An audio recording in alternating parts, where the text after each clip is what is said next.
Yeah, may kukwento lang ako sa inyo. Like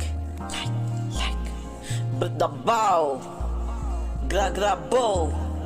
Like yeah, PTC on top. Yeah. Ito ang hirap sa kanila, hindi nila makita kung anong nakikita ng iba. Tinatanong ako, anong gusto mo? Walang masagot kapag pinili ko ang rap na ko lagot. Ayoko na mag-aral, gustong kumanta nang may maisulat pa na mas maganda. Hindi ko magawa ng kwento, maniwala hanggang sumakses to. Ang hirap magdesisyon, utak ko di maayos kung magdesisyon. Kaya to, wala namang kompetisyon.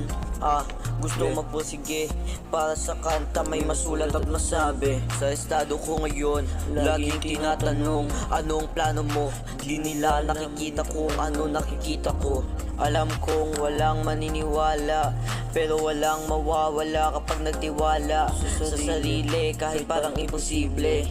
Paano ba naman kagaguhan ang laman ng mga kanta pag pumasok na hanggang para magtanda? Hindi uma-attend sa mga meeting, laging DA ang nakaabang. Gusto ko lang muna ng kapayapaan nang walang nangingialam. Lagi may sariling mundo, sa mga maingay umiinit ang ulo. Yan ang kwento, lahat ng sinabi ay totoo. Salamat sa mga nakinig. Alam nyo,